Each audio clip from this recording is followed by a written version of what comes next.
Hello नमस्कार दोस्तों, आप सभी का स्वागत है आपके अपने YouTube channel Shri Ram classes में। तो चलिए दोस्तों शुरू करते हैं आज की क्लास को। आज हम पढ़ेंगे राजस्थान की भौगोलिक स्थिति RS प्री के लिए जल्दी। चलिए दोस्तों शुरू करते हैं आज की क्लास को। कंप्लीट वीडियो को वॉच करना, नोट्स भी साथ साथ बनाते रहना। तो चलिए दोस्तों शुरू करते हैं राजस्थान की भौगोलिक स्थिति को। तो सबसे पहले आपको समझाते हैं कि राजस्थान की भौगोलिक स्थिति क्या है। तो दोस्तों ग्लोब के अंदर जो राजस्थान की स्थिति है वो है उत्तरी पूर्वी गोलार्ध में।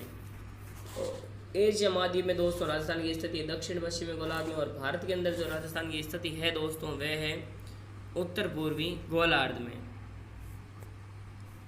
अब दोस्तों ये कैसे है गोलार्ध में और क्या है वो आपको हम समझाते हैं, अभी देखिए इसी वीडियो में। तो सबसे पहले देखिए दोस्तों आपके सामने ये ग्लोब का चित्र है, इसे पहले आप ध्यान से देखिए दोस्तों।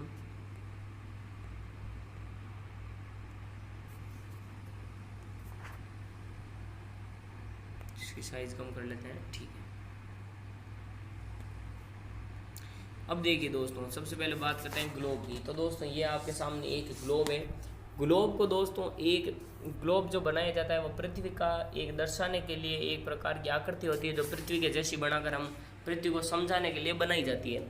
अब ग्लोब के अंदर क्या होता है दोस्तों कि ग्लोब के अंदर एक रेखा ऐसी होती है, एक तो रेखा होती है आडी दोस्तों, एक आडी रेखा होती है जो दोस्तों यहाँ पर बनाई गई है। ये दोस्तों जो आडी वाली रेखा है, ये रेखा ग्लोब को दो भागों में बांटती है, एक ऊपर वाला एक नीचे वाला। ऊपर वाले को दोस्तों कहते हैं उत्तरी अक्षांश, और नीचे वाले ग्लोब को होता है जो इस रेखा के दोस्तों जो ऊपर है उसको तो कहते हैं उत्तरी अक्षांश, और जो नीचे होता है उसको कहते हैं दोस्तों दक्षिण में जो भाग होता है उसको कहते हैं हम दक्षिणी अक्षांश। ग्लोब के जो मध्य में जो आडी रेखा होती है उसे दोस्तों भूमध्य रेखा कहते हैं, जो होती है 0 डिग्री अक्षांश पर। इसके नीचे दक्षिणी अक्षांश होते हैं और इसके ऊपर दोस्तों होते हैं ऊपरी अक्षांश। उसी प्रकार दोस्तों ठीक इसी प्रकार दोस्तों ग्लोब के अंदर एक खड़ी रेखा भी होती है। ये देखिए आपके सामने ये खड़ी रेखा भी दोस्तों ग्लोब को क्या कर रही है, इस ग्लोब को दो बराबर भागों में बांट रही है, जिसके अंदर ये पूर्व वाला हिस्सा कहलाता है पूर्वी अक्षांश, और पश्चिम वाला ये देशांतर होते हैं दोस्तों। खड़ी रेखाएं जो होती है उनको देशांतर रेखा कहते हैं। बीच वाली है 0 डिग्री देशांतर रेखा, इधर वाले सारे पूर्वी देशांतर कहलाते हैं और इधर वाले पश्चिमी देशांतर। अब ये हुई ग्लोब की बात, ग्लोब को बांटने की बात। अब हमने ये क्यों पढ़ा, क्योंकि दोस्तों हमारा राजस्थान भी क्या है, इसी ग्लोब के अंदर स्थित है। तो राजस्थान की जो स्थिति है दोस्तों ग्लोब के अंदर वो ये है, ये जो दोस्तों ये राजस्थान की ग्लोब के अंदर स्थिति है। तो आपसे पूछे कि ग्लोब की स्थिति राजस्थान में कहाँ है, तो आप देखेंगे 0 डिग्री जो भूमध्य रेखा है उससे ऊपर ग्लोब स्थिति, यानी किस अक्षांश में, तो उत्तरी अक्षांश है। तो अक्षांश में तो राजस्थान की स्थिति है उत्तरी। कौन सी स्थिति दोस्तों, उत्तरी। और अब बात करें देशांतर के सापेक्ष, तो दोस्तों देशांतर के सापेक्ष यहाँ वाले जो देशांतर है इस स्थान पर, यहाँ पर जो देशांतर है वो कैसे हैं दोस्तों, तो वह है पूर्वी देशांतर। तो राजस्थान की जो स्थिति है वो ग्लोब के अंदर है उत्तर पूर्वी देशांतर में। उम्मीद करते हैं दोस्तों आपको ये समझ में आया होगा। अब आगे बढ़ते हैं। अब राजस्थान की स्थिति हम देखते हैं एशिया के मानचित्र में। अब आपकी आंखों के सामने दोस्तों ये एशिया का मानचित्र आपके लिए बनाया गया है, आपको आसानी समझ में आए इसलिए। अब देखिए दोस्तों इसमें एक ऊपर से नीचे की तरफ लाइन खींचते हैं और एक आडी लाइन खींचते हैं ठीक बीच में, ऊपर उत्तर दक्षिण पूर्व और पश्चिम। अब जो राजस्थान की स्थिति है दोस्तों वो यहाँ पर है एशिया में। अब आप खुद बता सकते हैं इस चित्र को देखकर राजस्थान की स्थिति कहाँ है, तो राजस्थान की स्थिति है दक्षिण पश्चिम में। कहाँ है दोस्तों, दक्षिण पश्चिम में। तो एशिया के अंदर राजस्थान की स्थिति कहाँ है, दक्षिण पश्चिम में। ग्लोब के अंदर कहाँ है, उत्तर पूर्व में। अब बात करते हैं भारत में।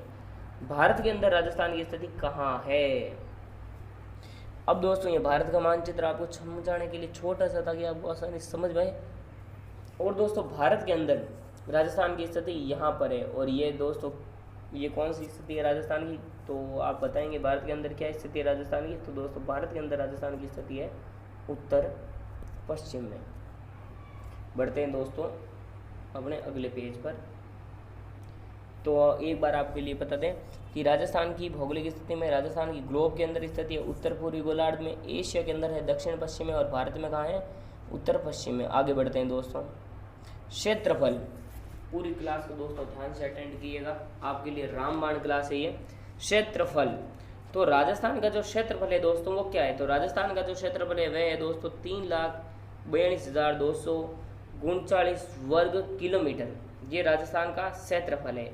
और दोस्तों यही क्षेत्रफल अगर वर्ग मील में पूछा जाए तो क्षेत्रफल वर्ग मील में है 1,32,140 वर्ग मील। क्षेत्रफल में दोस्तों, क्षेत्रफल में जो राजस्थान है वह हमारे भारत का सबसे बड़ा राज्य है। मध्य प्रदेश से छत्तीसगढ़ राज्य जो अलग होकर बना था, उसके बाद दोस्तों क्षेत्रफल में राजस्थान हमारे भारत का सबसे बड़ा राज्य है। राजस्थान भारत के कुल क्षेत्रफल 100% में से 10.41% हिस्सा राजस्थान के अंतर्गत आता है। और आकृति दोस्तों, अगर राजस्थान की आकृति की बात करें तो आकृति कैसी है राजस्थान की, तो दोस्तों राजस्थान की आकृति है विषम कोणीय चतुर्भुज के समान या पतंगाकार। और दोस्तों राजस्थान को पतंगाकार किसने कहा था, तो दोस्तों राजस्थान की आकृति को पतंगाकार कहने वाले विद्वान थे TH हैंडले। बढ़ते हैं अगले प्रश्न पर। अब दोस्तों बात करते हैं राज्य के विस्तार की। तो दोस्तों राज्य का विस्तार, राज्य के अंदर की बातें करते हैं। तो राज्य का दोस्तों जो उत्तरतम बिंदु है, भारत के अंदर राज्य का विस्तार क्या है, तो राज्य का राजस्थान का जो उत्तरतम बिंदु है वह है दोस्तों कोणा गांव श्री गंगानगर। कौन सा है, कोणा गांव श्री गंगानगर। इसको राजस्थान का उत्तरतम बिंदु यानी उत्तर में जो आखिरी बिंदु है राजस्थान का, या आखिरी स्थान है, वह है कोणा गांव जो श्री गंगानगर में पड़ता है। यहाँ पर तहसील भी श्री गंगानगर है और जिला भी श्री गंगानगर है। राजस्थान का दक्षिणतम बिंदु दोस्तों, राजस्थान का दक्षिणतम बिंदु है बोरकुंड गांव। कौन सा गांव दोस्तों, बोरकुंड गांव, कुशलगढ़ तहसील और बांसवाड़ा। ये क्या है दोस्तों, ये है राजस्थान का दक्षिणतम बिंदु। अब बात करते हैं दोस्तों राजस्थान की स्थिति की। राजस्थान की स्थिति ग्लोब दोस्तों, ग्लोब के अंदर जो राजस्थान की स्थिति थी वो हमने देखा था उत्तरी अक्षांश में। किसमें थी दोस्तों, उत्तरी अक्षांश में। तो राजस्थान की स्थिति उत्तरी अक्षांश में थी। तो अक्षांश सारे कैसे होंगे, उत्तरी होंगे, क्योंकि दक्षिण में ये पहुंची नहीं, उत्तर में ही था। तो राजस्थान की स्थिति क्या है दोस्तों, तो राजस्थान की स्थिति है 23 डिग्री 3 उत्तरी अक्षांश से 30 डिग्री 12 उत्तरी अक्षांश। ये राजस्थान की दोस्तों क्या है, अक्षांश ये स्थिति।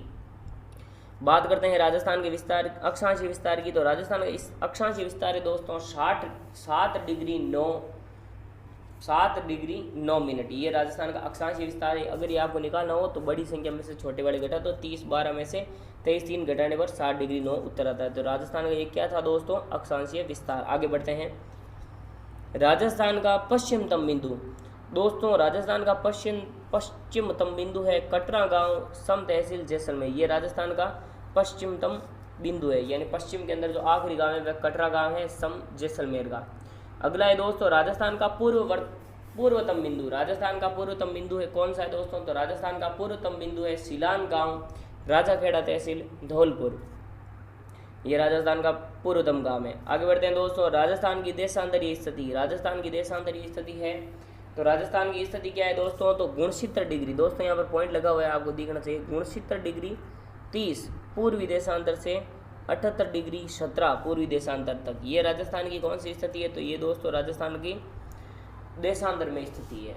अब बात करते हैं राजस्थान के देशांतरीय विस्तार की। तो दोस्तों राजस्थान का कुल देशांतरीय विस्तार कितना है, तो 8 डिग्री 47। ये क्या है दोस्तों, राजस्थान का देशांतरीय विस्तार। आगे बढ़ते हैं राजस्थान की पश्चिम से पूर्व तक लंबाई। तो राजस्थान का दोस्तों पश्चिम से पूर्व की जो लंबाई है वो क्या है, 869 किलोमीटर। और राजस्थान की दोस्तों आप देख सकते हैं, जो चौड़ाई भी कह सकते हैं इस लंबाई को, पूर्व से पश्चिम की ओर राजस्थान की जो चौड़ाई है वो ज़्यादा है। इसको लंबाई में गिने तो लंबाई ज़्यादा है, इसकी है 869 किलोमीटर। और उत्तर से दक्षिण की जो लंबाई है दोस्तों ऊपर से नीचे राजस्थान की, वह है 826 किलोमीटर। ध्यान रहे दोस्तों, राजस्थान उत्तर से पश्चिम में कम लंबा है, जबकि पूर्व से पश्चिम में ज़्यादा लंबाई है राजस्थान की। आगे बात करते हैं दोस्तों कर्क रेखा। राजस्थान के अंदर जो कर्क रेखा है वह डूंगरपुर और बांसवाड़ा राजस्थान के 2 जिलों को स्पर्श करती है। दोस्तों ये डूंगरपुर के दक्षिणी भाग को स्पर्श करती है और बांसवाड़ा के मध्य से गुजरती है। सूर्य की सीधी किरणें। अब दोस्तों पहले आपको कर्क रेखा के बारे में थोड़ा सा बताते हैं ताकि आपको आसानी से ये सारे समझ में आए। ये फिर आपके सामने दोस्तों ग्लोब आ गया। अब देखिए दोस्तों, ग्लोब के अंदर ये वाली जो रेखा है दोस्तों उसको क्या कहते हैं, 0 डिग्री अक्षांश रेखा को आप सभी बताएंगे, कमेंट जरूर करना। चलिए अब मैं बता ही देता हूँ। तो ये रेखा क्या है आपको बताया, चलो आप कमेंट करना सारे जिनको भी अभी याद है। अब जो 0 डिग्री अक्षांश रेखा है, इससे ऊपर की ओर जब जाते हैं तो दोस्तों 23.5 डिग्री उत्तरी अक्षांश की रेखा को कर्क रेखा कहते हैं। क्या कहते हैं दोस्तों, कर्क रेखा। और नीचे की तरफ 23.5 डिग्री पर जाते हैं तब ये वाली रेखा कहलाती है मकर रेखा। क्या कहलाती है, मकर रेखा। दोस्तों नॉर्मली जो सूर्य की स्थिति होती है वो होती है यहाँ पर 0 डिग्री अक्षांश रेखा पर। अब जैसे जैसे सूर्य ऊपर आता है और कर्क रेखा पर आता है तो उत्तरी गोलार्ध में जो गर्मी है वो बढ़ जाती है। और जब सूर्य नीचे आता है मकर रेखा के पास तो दक्षिणी गोलार्ध में गर्मी बढ़ जाती है। वो सूर्य कहता है ना कि जब मैं आऊँगा तो गर्मी थोड़ी बढ़ जाएगी, तो वही बात है।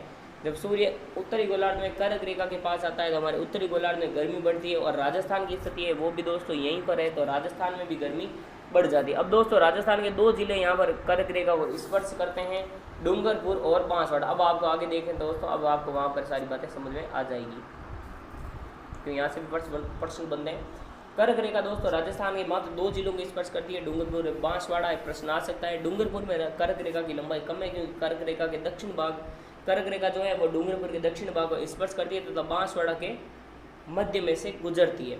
कर्क रेखा की कुल लंबाई, तो दोस्तों राजस्थान के अंदर कर्क रेखा की कुल लंबाई है 24 किलोमीटर। कितनी है? 24 किलोमीटर। सूर्य की सीधी किरणें, अब दोस्तों सूर्य जो होता है वो 0 डिग्री अक्षांश रेखा पर होता है, और ये ऊपर से ऊपर आकर दोस्तों 23.5 डिग्री तक आता है, फिर ये वापस नीचे चला जाता है। तो 23.5 डिग्री उत्तरी अक्षांश पर रेखा कौन सी है? कर्क रेखा। और कर्क रेखा राजस्थान के 2 जिलों को स्पर्श करती है, जबकि डूंगरपुर के स्पर्श करती है और बांसवाड़ा के बीच में से निकलती है। तो जब सूर्य कर्क रेखा पर होता है तो सूर्य की सबसे सीधी किरणें दोस्तों कहाँ पर पड़ती है? तो बांसवाड़ा जिले में पड़ती है। सूर्य की किरणें सर्वाधिक तिरछी कहाँ है? तो दोस्तों कर्क रेखा पर जब सूर्य आता है तो बांसवाड़ा में पड़ती है, और राजस्थान का जो उत्तरतम बिंदु है वह कौन सा है दोस्तों? गंगानगर। तो सूर्य गंगानगर से दूर होता है, तो राजस्थान में सबसे तिरछी किरणें कहाँ पर पड़ेगी? सबसे ऊपर गंगानगर में, और सीधी किरणें कहाँ पड़ेगी? राजस्थान के दक्षिण भाग सबसे नीचे बांसवाड़ा में। अब दोस्तों 21 जून को राजस्थान 21 जून के दिन क्या होता है? सूर्य कर्क रेखा पर स्थित होता है, तो 21 जून सबसे बड़ा दिन होता है, और यहाँ की रात सबसे छोटी होती है उत्तरी गोलार्ध में। दोस्तों राजस्थान में ही नहीं, पूरे उत्तरी गोलार्ध में 21 जून सबसे बड़ा दिन और रात यहाँ पर सबसे छोटी होती है, जबकि 22 दिसंबर सबसे छोटा दिन व सबसे बड़ी रात ये उत्तरी गोलार्ध की होती है। ये भी याद रखना दोस्तों, यहाँ से प्रश्न बन सकते हैं। आगे बढ़ते हैं दोस्तों। धौलपुर, राजस्थान में सबसे पहले सूर्योदय व सूर्यास्त कहाँ पर होता है? तो दोस्तों वह धौलपुर जिले के अंदर होता है, क्योंकि दोस्तों राजस्थान का उत्तरतम बिंदु है,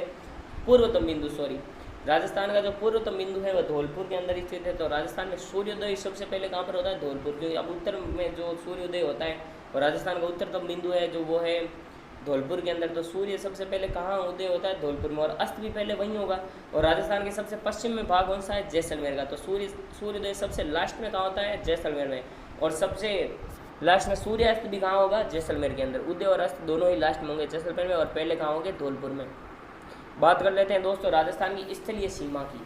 तो राजस्थान की टोटल जो स्थलीय सीमा ही है, क्योंकि दोस्तों जल सीमा है नहीं राजस्थान के अंदर, क्योंकि पानी वाला भाग है नहीं राजस्थान के अंदर, कोई समुद्र है नहीं, तो राजस्थान के अंदर केवल स्थलीय सीमा है। राजस्थान में जो अंतर्राष्ट्रीय सीमा है स्थलीय वो लगती है पाकिस्तान के साथ 1070 किलोमीटर लंबी, और राजस्थान के अंदर जो अंतर्राज्यीय सीमा है जो राज्यों में आपस में बढ़ती है वो लगती है 5 राज्यों के साथ राजस्थान अपनी अंतर्राज्यीय सीमा बनाता है 4850 किलोमीटर लंबी। और दोस्तों जो टोटल सीमा हो जाती है दोनों मिलाकर स्थलीय वो होती है 5920 किलोमीटर लंबी।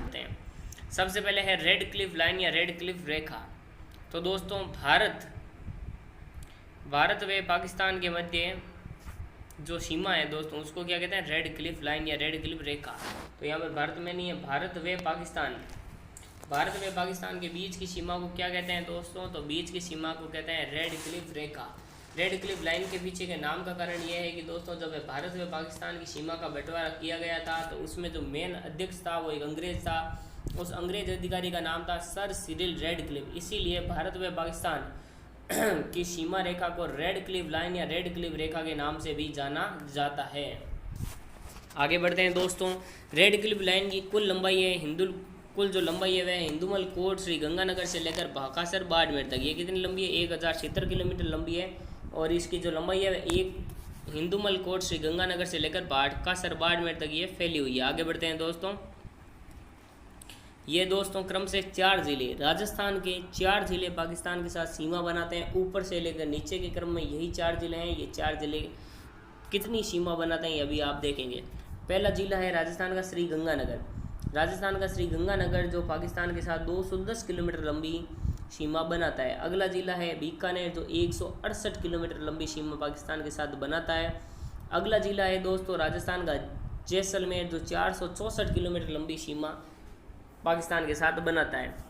अंतिम जिला है दोस्तों बाड़मेर जो 228 किलोमीटर लंबी सीमा बनाता है पाकिस्तान के साथ में, ये राजस्थान के 4 जिले दोस्तों, ये क्रम से यही है, ये क्रम भी आप याद कर सकते हो। अगर आपसे पूछे कि क्रम से राजस्थान के वे जिले जो पाकिस्तान के सीमा बनाते हैं क्रम से लिखो, तो सबसे पहले आता है श्रीगंगानगर, बाद में बीकानेर, बाद में जैसलमेर और बाड़मेर। अगर आपसे यहाँ से क्वेश्चन पूछे कि राजस्थान का कौन सा जिला पाकिस्तान के साथ सबसे लंबी सीमा बनाता है, तो आप लिखोगे जैसलमेर 464 किलोमीटर। कौन सा जिला सबसे कम सीमा बनाता है, तो बीकानेर 168 किलोमीटर। और कुल राजस्थान के ये चारों जिले किया, राजस्थान की कुल पाकिस्तान के साथ कितनी सीमा लगती है, तो 1070 किलोमीटर लंबी। उम्मीद करते हैं आपको सारा क्वेश्चन समझ में आए होंगे। आगे बढ़ते हैं दोस्तों। अब आपसे पूछे कि पाकिस्तान के साथ सबसे निकट में बसा हुआ शहर कौन सा है, तो नज़दीकी शहर है श्रीगंगानगर, और सबसे दूर बसा हुआ शहर कौन सा है, बीकानेर। ये रेड क्लिफ लाइन के सबसे पास है तथा पाकिस्तान की जो सीमा रेखा उसको रेड क्लिफ लाइन कहते हैं, तो पाकिस्तान की सीमा के सबसे पास बसे हुए शहर हैं।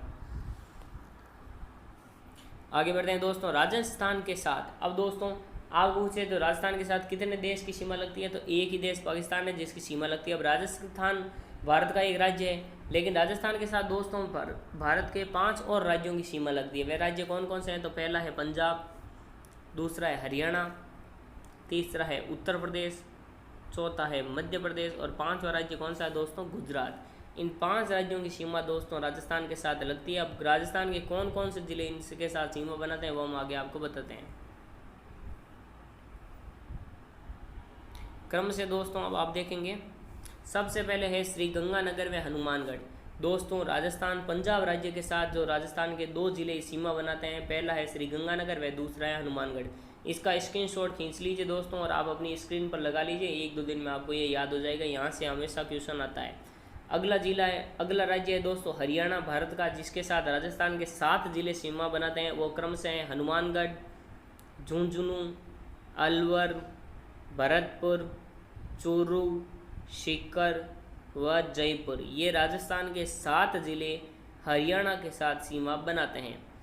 अगला राज्य है उत्तर प्रदेश। उत्तर प्रदेश के साथ जो राजस्थान के जिले सीमा बनाते हैं वह है भरतपुर व धौलपुर, राजस्थान के 2 जिले।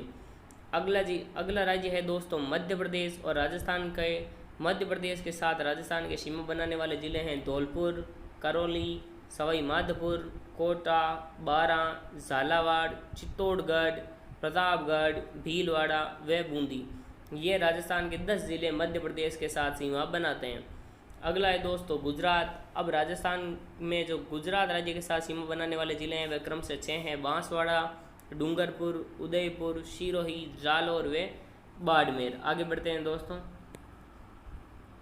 अब देखिए दोस्तों महत्वपूर्ण जिला और स्पर्श करता है, तो दोस्तों राजस्थान का श्रीगंगानगर जिला जो पंजाब व पाकिस्तान दोनों को स्पर्श करती है, एक राज्य और एक देश को, एक राज्य और एक राष्ट्र को।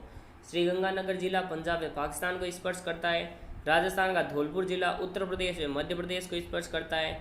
बाड़मेर जिला गुजरात व पाकिस्तान को स्पर्श करता है। भरतपुर जिला हरियाणा व उत्तर प्रदेश को स्पर्श करता है, और हनुमानगढ़ जिला हरियाणा व पंजाब को स्पर्श करता है। यहाँ से ध्यान दीजिएगा दोस्तों, ये कंप्लीट नोट्स हैं, आप याद कर लीजिए। यहाँ से एक प्रश्न जरूर आएगा, कोई भी एग्जाम की तैयारी कर रहे हो आप। आगे देखिए दोस्तों अंतर्राष्ट्रीय सीमा पर जिले।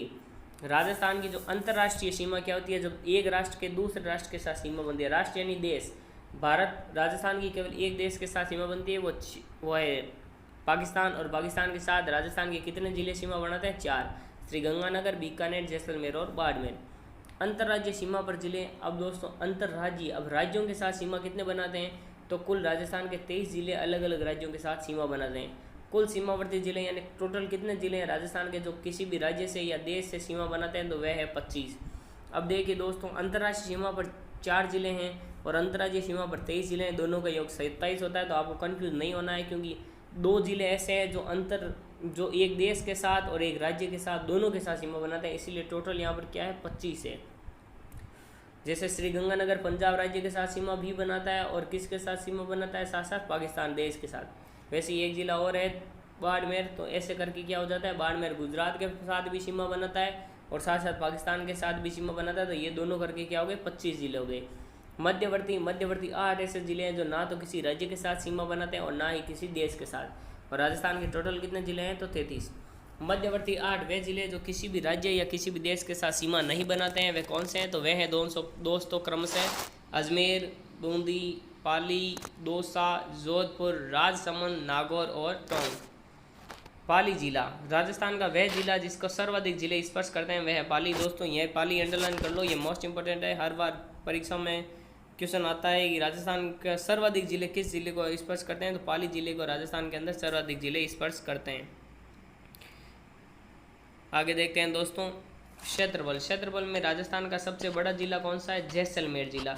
जैसलमेर राजस्थान का क्षेत्रफल की दृष्टि से सबसे बड़ा जिला है, जिसका कुल क्षेत्रफल है 38,401 किलोमीटर स्क्वायर, जो प्रतिशत के अंदर 11.22 यानी 11.22% कुल हिस्सा इस जैसलमेर के पास है। राजस्थान का सबसे छोटा जिला है धौलपुर, जिसका क्षेत्रफल है 3,033 किलोमीटर स्क्वायर, 0.88%। जनसंख्या के आधार पर राजस्थान का सबसे बड़ा जिला है जयपुर, जिसकी जनसंख्या है 66.63 लाख। छोटा जिला है जैसलमेर, क्षेत्रफल के आधार पर सबसे बड़ा जिला है, लेकिन जनसंख्या के आधार पर सबसे छोटा जिला कौन सा है, जैसलमेर, जिसकी जनसंख्या है 6.7 लाख। नगर, सबसे बड़ा नगर है जयपुर और सबसे छोटा नगर कौन सा है, बोरखेड़ा बांसवाड़ा। उच्चतम बिंदु यानी जो ऊंचाई पर राजस्थान का सर्वाधिक ऊंचा स्थान कौन सा है, तो पर्वतीय होंगे, तो उच्चतम बिंदु है गुरु शिखर, जो अरावली पर्वतमाला की सर्वोच्च चोटी है 1722 मीटर, जो सिरोही में है, ये राजस्थान का उच्चतम बिंदु है। निम्नतम बिंदु सांबर झील में है निम्नतम बिंदु। तो दोस्तों आज का ये वीडियो यहीं पर समाप्त होता है। ओहो थोड़ा सा बाकी है, राजस्थान का एकीकरण भी थोड़ा सा देख लेते हैं। भौगोलिक स्थितियाँ तो हो गई दोस्तों, एकीकरण का थोड़ा सा है। राजस्थान का एकीकरण पूर्ण कब हुआ, तो 1 नवंबर 1956 को राजस्थान के 26 जिले बने, तब राजस्थान का एकीकरण पूर्ण हुआ। राजस्थान का 27वां जिला बना धौलपुर। एकीकरण के समय राजस्थान में कुल कितने जिले थे, तो 26 जिले थे। राजस्थान का 27वां जिला धौलपुर बना, कब बना, 15 अप्रैल 1982 को। 28वां 29वां और 30वां एक साथ ही बने, 12 दौसा और राजसमंद 10 अप्रैल 1991 को। 31वां जिला बना हनुमानगढ़ 12 जुलाई 1994 को। 32वां जिला बना करौली 19 जुलाई 1997 को। और 33वां प्रतापगढ़ सबसे नया जिला बना 26 जनवरी 2008 को। आज तो दोस्तों राजस्थान को 4 भौतिक विभागों में बांटा गया है। फर्स्ट है उत्तर पश्चिमी मरुस्थलीय प्रदेश, दूसरा है मध्यवर्ती अरावली पर्वतीय प्रदेश, तीसरा है पूर्वी मैदानी भाग और चौथा है दक्षिण पूर्वी पठारी भाग। अब हम पहले को पढ़ेंगे। पहला है उत्तर पश्चिमी मरुस्थलीय प्रदेश। तो दोस्तों इस प्रदेश के अंतर्गत राजस्थान के 12 जिले आते हैं दोस्तों। उन जिलों के नाम है जैसलमेर, बाड़मेर, जोधपुर, बीकानेर, गंगानगर, हनुमानगढ़, पाली, नागौर, जालोर, चूरू, सीकर, झुंझुनू तथा पाली जिले का पश्चिमी भाग। तो दोस्तों ये टोटल 12 जिले हैं जो दोस्तों किसके अंतर्गत आते हैं, उत्तर पश्चिमी मरुस्थलीय प्रदेश के अंदर। आगे बढ़ते हैं दोस्तों क्षेत्रफल। राजस्थान के कुल क्षेत्रफल का 61% क्षेत्रफल इसके अंतर्गत आता है, लगभग 2,09,000 वर्ग किलोमीटर। आगे बढ़ते हैं दोस्तों जनसंख्या। राज्य की कुल जनसंख्या का लगभग 40% हिस्सा इसके अंतर्गत निवास करता है। सर्वाधिक जनसंख्या का भौतिक विभाग है दोस्तों। राजस्थान के जो 4 भौतिक विभाग हैं उन चारों में सबसे अधिक जनसंख्या है दोस्तों, वो इस भौतिक विभाग के अंदर निवास करती है। विश्व की सर्वाधिक आबादी वाला मरुस्थल है दोस्तों। विश्व के अंदर बहुत सारे मरुस्थल हैं, उनमें जो सबसे अधिक आबादी वाला मरुस्थल है वह ये थार का मरुस्थल है, उत्तर पश्चिमी मरुस्थलीय प्रदेश जो राजस्थान के अंदर है। और इस मरुस्थल का नाम क्या है दोस्तों, नाम है इसका थार का मरुस्थल। वर्षा दोस्तों इस प्रदेश के अंतर्गत वर्षा 20 सेंटीमीटर से 50 सेंटीमीटर तक होती है।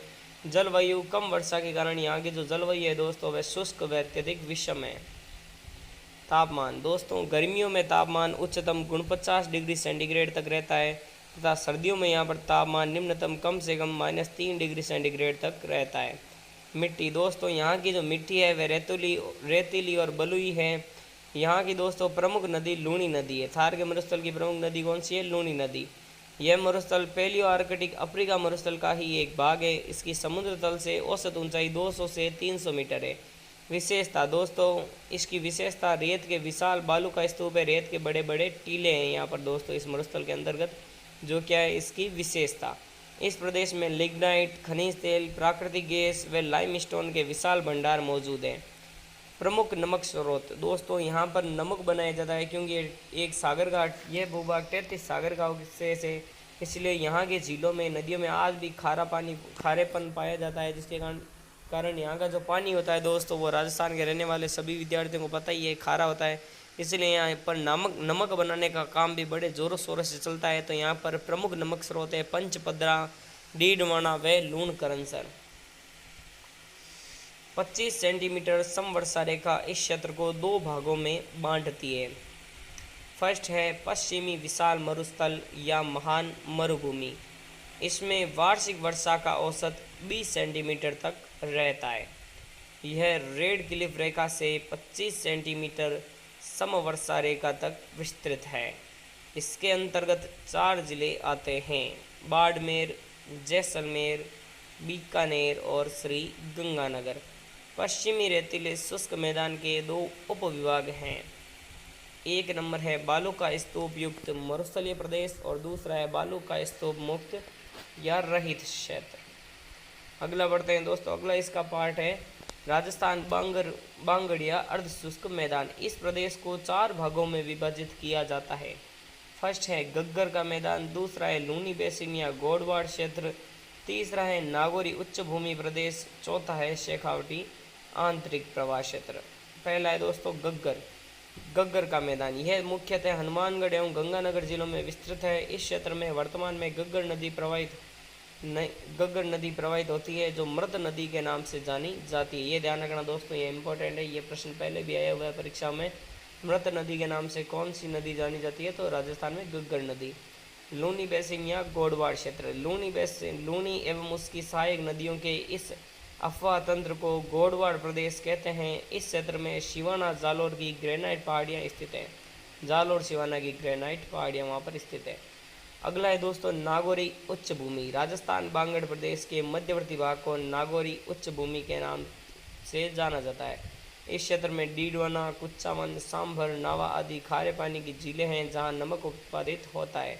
शेखावटी आंतरिक प्रवाह क्षेत्र। बांगड़ प्रदेश के इस भूभाग में चूरू, शिक्कर, झुंझुनू व नागौर का कुछ भाग आता है। इस प्रदेश में बरखान प्रकार के बालू का स्तूपों का बाहुल्य है। मुख्य फसलें बाजरा, मोठ व गवार। वनस्पति बबूल, फॉग, खेजड़ा, केर, बेर व सेवण घास यहाँ की प्रमुख वनस्पति है। इंदिरा गांधी नहर इस क्षेत्र की मुख्य नहर व जीवन रेखा है। दोस्तों ये प्रश्न भी पूछा गया है। राजस्थान की जीवन रेखा इंदिरा गांधी नहर को कहते हैं। अब दोस्तों राजस्थान की भौगोलिक स्थिति हम पढ़ रहे थे। तो राजस्थान को 4 भौतिक विभागों में बांटा गया है। पहला भौतिक विभाग हमने पढ़ लिया था, जो था मरुस्थल का उत्तर पश्चिमी मरुस्थलीय प्रदेश। दूसरा है दोस्तों मध्यवर्ती अरावली पर्वतीय प्रदेश। इसको हम आज पढ़ेंगे। तो दोस्तों मध्यवर्ती अरावली पर्वतीय प्रदेश के अंदर जो ज़िले आते हैं उनकी संख्या है दोस्तों 13 ज़िले आते हैं दोस्तों। उदयपुर, चित्तौड़गढ़, राजसमंद, डूंगरपुर, प्रतापगढ़, भीलवाड़ा, सीकर, झुंझुनू, अजमेर, सिरोही, अलवर तथा पाली व जयपुर के कुछ भाग। यहाँ पर टोटल 13 जिलों के अंतर्गत दोस्तों ये मध्यवर्ती अरावली पर्वतीय प्रदेश फैला हुआ है। विश्व की प्राचीनतम पर्वत श्रेणियों में से एक अरावली पर्वतमाला राजस्थान के भूभाग को 2 असमान भागों में विभक्त करती है। क्षेत्रफल दोस्तों राज्य के संपूर्ण भूभाग का 9% क्षेत्रफल अरावली पर्वतमाला के अंतर्गत आता है। जनसंख्या राज्य की कुल जनसंख्या का 10% दोस्तों जनसंख्या यहाँ अरावली पर्वतीय प्रदेश में निवास करती है। वर्षा यहाँ पर दोस्तों 50 सेमी से 90 सेमी तक वार्षिक वर्षा होती है। अरावली पर्वत राज्य में एक वर्षा जल विभाजक रेखा का कार्य करता है, क्योंकि दोस्तों ये राजस्थान के बीच में से होकर गुजरती है। इसीलिए राजस्थान को 2 असमान भागों में बांटती है, जहाँ पर एक दिशा में वर्षा अच्छी होती है और दूसरी दिशा में वर्षा कम होती है। जिस दिशा में कम वर्षा होती है वहीं पर थार का मरुस्थल विस्तृत है, जो हमने पिछली क्लास में पढ़ लिया था। राज्य का सर्वाधिक वर्षा वाला स्थान माउंट आबू लगभग 150 सेंटीमीटर इसी में स्थित है। जलवायु दोस्तों अरावली पर्वतीय प्रदेश की जलवायु उपाद्र जलवायु है। मिट्टी यहाँ काली, भूरी, लाल व कंकरीली मिट्टी है। प्रमुख खनिज दोस्तों जो प्रमुख खनिज हैं वह है तांबा, शीशा, जस्ता, अभ्रक, चांदी, लोहा, मैग्नीज, फेल्सपॉर, ग्रेनाइट, मार्बल, चूना पत्थर आदि। मुख्य दर्रे हैं दोस्तों देस्तुरी नाल व हाथी नाल दर्रा, केवड़ा की नाल उदयपुर में, जिलवाड़ा नाल और सोमेश्वर नाल आदि। गुरु शिखर दोस्तों अरावली पर्वतीय प्रदेश का सबसे ऊंचा जो स्थान है, जो राजस्थान का भी सबसे ऊंचाई पर स्थित स्थान है, वह है दोस्तों गुरु शिखर, जो अरावली की सर्वोच्च चोटी का नाम है। इसका स्थान है सिरोही में यह स्थित है। सर्वाधिक ऊंची पर्वत चोटी है दोस्तों ये राज्य की, और इसका ऊंचाई है दोस्तों 1722 मीटर। दोस्तों राज्य का सर्वाधिक जो ऊपर का पॉइंट है वो भी इसे ही माना जाती है। इस 1722 मीटर के ऊपर 5 मीटर ऊंचा दोस्तों एक गुरु दत्तात्रेय का मंदिर है, जो राजस्थान में सबसे ऊंचाई पर स्थित मंदिर है। अरावली श्रृंखला की कुल लंबाई 692 किलोमीटर है, जिसमें से राजस्थान के अंदर 550 किलोमीटर यानी 80% अरावली राजस्थान के अंदर विस्तृत है। अरावली के ढालों पर मक्का की खेती विशेषतः की जाती है। अरावली पर्वत विश्व के प्राचीनतम वलित पर्वत श्रृंखलाओं में से एक है। अरावली पर्वतीय प्रदेश की समुद्र तल से औसत ऊंचाई 930 मीटर है। ऊंचाई के आधार पर इस संपूर्ण प्रदेश को 4 भागों में बांटा गया है। अरावली पर्वतीय प्रदेश को ऊंचाई के आधार पर दोस्तों 4 भागों में बांटा गया है। पहला है उत्तर पूर्वी पहाड़ी प्रदेश। अरावली पर्वतीय क्षेत्र का यह भाग जयपुर की सांबर झील के उत्तर पूर्व में राजस्थान हरियाणा सीमा तक फैला हुआ है। यहाँ की जो उत्तर पूर्वी पहाड़ी प्रदेश है, इसकी सर्वोच्च चोटी का नाम रघुनाथगढ़ जो सीकर में स्थित है 1055 मीटर। मध्यवर्ती अरावली। अरावली पर्वतीय प्रदेश के इस भाग में अजमेर, जयपुर एवं पश्चिम टोंक जिले की पहाड़ियाँ तथा शेखावटी क्षेत्र सीकर झुंझुनू की निम्न पहाड़ियाँ आती है। तारागढ़ 870 व नाग पहाड़ 795 मीटर। मेवाड़ का चट्टानी प्रदेश एवं भोराट का पठारी क्षेत्र अरावली श्रेणी के इस भूभाग में उदयपुर, डूंगरपुर, राजसमंद, चित्तौड़गढ़ एवं प्रतापगढ़ तथा सिरोही के पूर्वी भाग की पहाड़ियाँ सम्मिलित हैं। सर्वोच्च चोटी जरगा 1431 मीटर है। आबू पर्वत खंड। अरावली पर्वतीय क्षेत्र का उच्चतम भाग आबू पर्वत खंड है, जो सिरोही जिले में अवस्थित है। इसकी समुद्र तल से ऊंचाई औसत 1200 मीटर से भी अधिक है। यहाँ उड़िया का पठार स्थित है, जो राज्य का सर्वोच्च पठार है, ऊंचाई 1360 मीटर। उड़िया के पठार के बारे में दोस्तों बहुत बार पूछा गया है। यह पठार सबसे ऊंची चोटी गुरु शिखर के नीचे, जो उड़िया का पठार है दोस्तों राजस्थान का सबसे ऊंचा पठार है, और ये गुरु शिखर के नीचे स्थित है, जो अरावली की सर्वोच्च चोटी है। अरावली के उत्तर पूर्वी छोर पर पोतवार का पठार है। अरावली का स्वरूप राजस्थान में तानपुरे के समान है। किसके समान है? तानपुरे के समान, ये भी पूछा जाता है। अरावली पर्वतमाला पूर्व में कम चौड़ी तथा नीचे से अधिक चौड़ी व विस्तृत है। अरावली श्रेणियों में मुख्यतः क्वार्टजाइट, नीस, शिस्ट एवं ग्रेनाइट चट्टानें हैं। राज्य की सर्वोच्च पर्वत चोटी गुरु शिखर आबू पर्वत खंड पर स्थित है। ग्रेनाइट चट्टानों के बाहुल्य के कारण जालौर को ग्रेनाइट नगरी कहते हैं। ये प्रश्न भी पूछा जा सकता है। मुख्य वनस्पतियाँ: डाक, गूलर, हरड़, आम, जामुन, गुग्गल, शीशम, आंवला, नीम, बेहड़ आदि। इस पर्वतमाला का विस्तार उत्तर पूर्व से दक्षिण पश्चिम तक अरब सागर से आने वाली दक्षिण पश्चिमी मानसूनी पवनों की दिशा के समानांतर है। फलस्वरूप ये पवनें राजस्थान में बिना वर्षा किए उत्तर दिशा में चली जाती है और राज्य का पश्चिमी क्षेत्र सूखा रह जाता है। पूर्वी मैदानी भाग जिले। इसके अंदर दोस्तों जयपुर, भरतपुर, दौसा, सवाई माधोपुर, धौलपुर, करौली, टोंक, अलवर व अजमेर के कुछ भाग तथा बांसवाड़ा व प्रतापगढ़ व डूंगरपुर के कुछ मैदानी भाग आते हैं, यानी टोटल 12 जिले। क्षेत्रफल। इसका क्षेत्रफल राज्य के कुल क्षेत्रफल का लगभग 23% है। जनसंख्या। यहाँ राज्य की 39% जनसंख्या निवास करती है। इस क्षेत्र का जनसंख्या घनत्व सर्वाधिक है। दोस्तों सर्वाधिक जनसंख्या का निवास राजस्थान के उत्तर पश्चिमी मरुस्थल थार का मरुस्थल है, उसके अंतर्गत 40% जनसंख्या निवास करती है।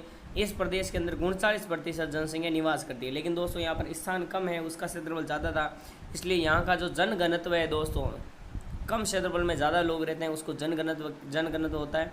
तो यहाँ का जनघनत्व क्या है? ज़्यादा है। किसी इकाई क्षेत्रफल में निवास करने वाले लोगों की संख्या को जनघनत्व कहते हैं दोस्तों। तो यहाँ पर जनघनत्व क्या है? ज़्यादा है, क्योंकि क्षेत्रफल कम है और लोग ज़्यादा रहते हैं। पश्चिमी मरुस्थल में लोग तो कम रहते हैं, 40% जनसंख्या, लेकिन वहाँ का क्षेत्रफल भी ज़्यादा है, यानी क्षेत्रफल भी ज़्यादा है और जनसंख्या दोनों ही किसकी है? उत्तर पश्चिमी मरुस्थलीय प्रदेश की ज़्यादा है। जलवायु। यहाँ की जो जलवायु है दोस्तों आर्द्र जलवायु है। मिट्टी जलोढ़ व दोमट मिट्टी। यह मैदानी भाग अरावली पर्वतमाला के पूर्व में स्थित है। इस मैदान का उत्तर पूर्वी भाग गंगा यमुना के मैदानी भाग से मिला हुआ है। इसका ढाल पूर्व की ओर है। वर्षा 50 सेंटीमीटर से 80 सेंटीमीटर वार्षिक के मध्य। छप्पन का मैदान बांसवाड़ा, प्रतापगढ़ और डूंगरपुर के मध्यवर्ती मैदानी भागों में विस्तृत है।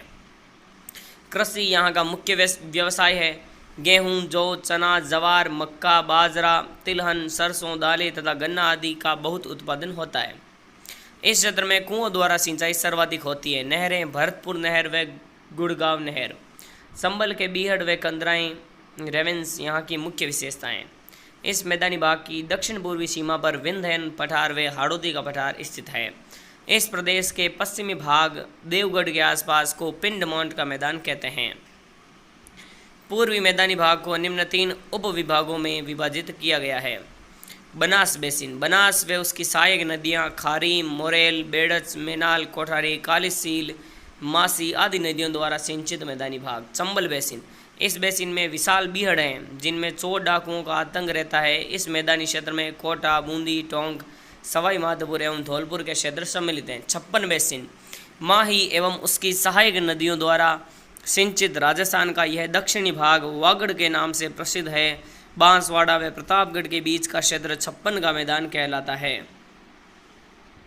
दक्षिण पूर्वी पठारी भाग जिले कोटा, बूंदी, झालावाड़, बारां तथा बांसवाड़ा, चित्तौड़गढ़ व भीलवाड़ा के कुछ क्षेत्र यानी टोटल 7 जिले। यह मालवा के पठार का ही एक भाग है तथा चंबल नदी के सहारे पूर्वी भाग में विस्तृत है। क्षेत्रफल, राज्य का लगभग 7% क्षेत्रफल इसके अंतर्गत आता है। दक्षिण का पठार। जनसंख्या, राज्य की 11% जनसंख्या निवास करती है। इसे हाड़ौती का पठार, लावा का पठार भी कहते हैं। यह आगे जाकर मालवा के पठार में मिल जाता है। वर्षा 80 सेंटीमीटर से 120 सेंटीमीटर वर्षा होती है। राज्य का सर्वाधिक वार्षिक वर्षा वाला क्षेत्र है। मिट्टी, काली उपजाऊ मिट्टी जिसका निर्माण प्रारंभिक ज्वालामुखी चट्टानों से हुआ है। अन्य लावा और कच्छारी मिट्टी भी पाई जाती है। धरातल पथरीला व चट्टानी है। जलवायु अति आर्द्र जलवायु प्रदेश। फसलें कपास, गन्ना, अफीम, तंबाकू, चावल, धनिया, मेथी, संतरा अधिक मात्रा में होती है। वनस्पति लंबी घास, झाड़ियाँ, बांस, खेर, गूलर, सालर, धौंक, ढाक, सागवान आदि। यहाँ चंबल और उसकी सहायक नदियाँ काली, सिंध, परवन और पार्वती प्रवाहित होती हैं। इस प्रदेश का ढाल दक्षिण से उत्तर की ओर है। इस भूभाग को 2 भागों में बांटा गया है। विंध्यन कगार भूमि, यह क्षेत्र विशाल बलुआ पत्थरों से निर्मित है। दक्कन का लावा पठार, इस क्षेत्र में बलुआ पत्थरों के साथ साथ बीच बीच में सलेटी पत्थर भी मिलते हैं। बूंदी व मुकुंदवाड़ा की पहाड़ियाँ इसी पठारी भाग में हैं। ऊपरमाल का पठार एवं मेवाड़ का पठार इसी के भाग हैं। अन्य महत्वपूर्ण तथ्य, गुरु शिखर को कर्नल जेम्स टॉड ने इसे संतों का शिखर कहा है। गुरु शिखर सिरोही 1722 मीटर, शेर Sirohi 1597 metre, Dilwara 1442 metre, जरगा Udaipur 1431 metre, असलगढ़ Sirohi 1380 metre और आबू 1295 मीटर। मैसा पठार 620 मीटर ऊंचा पर चित्तौड़गढ़ का किला स्थित है। हर्ष की पहाड़ियाँ सीकर जिले में स्थित है जिस पर जीण माता का प्रसिद्ध मंदिर स्थित है। सुंडा पर्वत, भीनमाल जालोर के निकट स्थित पहाड़ियाँ जिनमें सुंडा माता का मंदिर स्थित है। इस पर्वत पर 2006 में राज्य का पहला रोपवे प्रारंभ किया गया। चिड़िया टूक पहाड़ी पर जोधपुर का मेहरानगढ़ किला है। नाल, अरावली श्रेणियों के मध्य मेवाड़ क्षेत्र में स्थित तंग रास्तों दर्रों को स्थानीय भाषा में नाल कहते हैं। मेवाड़ में प्रमुख नालें, झीलवा की नाल या पगलिया नाल, यह मारवाड़ से मेवाड़ में आने का रास्ता प्रदान करती है। सोमेश्वर की नाल देशसूरी से कुछ मील उत्तर में स्थित विकट तंग दर्रा। हाथीगुड़ा की नाल देशसूरी से दक्षिण में 5 मील दूरी पर स्थित नाल। कुंभलगढ़ का किला इसी नाल के नज़दीक है। छप्पन का मैदान, बांसवाड़ा, डूंगरपुर व प्रतापगढ़ के बीच माही बेसिन में 56 ग्रामों का समूह या 56 नदी नालों का प्रवास क्षेत्र को छप्पन का मैदान कहते हैं। लाठी सीरीज, जैसलमेर में पोखरण से मोहनगढ़ तक पाकिस्तान की सीमा के सारे विस्तृत एक भूगर्भीय जल की सोड़ी पट्टी जहाँ उपयोगी श्रवण घास अत्यधिक मात्रा में पाई जाती है। कुबड़ पट्टी, राजस्थान के नागौर जिले एवं अजमेर जिले के कुछ क्षेत्रों में भूगर्भीय पानी में फ्लोराइड की मात्रा अत्यधिक होने के कारण वहाँ के निवासियों की हड्डियों में टेढ़ापन आ जाता है एवं पीठ झुक जाती है, इसीलिए इसे कुबड़ पट्टी कहते हैं। डाढ़ या थली, बरखान बालू का स्तूपों की दोनों भुजाओं के बीच वायु की रगड़ से बने गर्त को स्थानीय भाषा में थली कहते हैं। इसमें वर्षा का पानी भरने से पलाया झील का निर्माण होता है। बग्गी या काठी, गग्गर मैदान में पाई जाने वाली समतल व उपजाऊ चिकनी मिट्टी का स्थानीय नाम है। सांबर झील आंतरिक जल प्रवाह का अच्छा उदाहरण है। तो दोस्तों आज की क्लास यहीं पर समाप्त होती है। अगर वीडियो अच्छा लगा तो दोस्तों इसको एक लाइक कर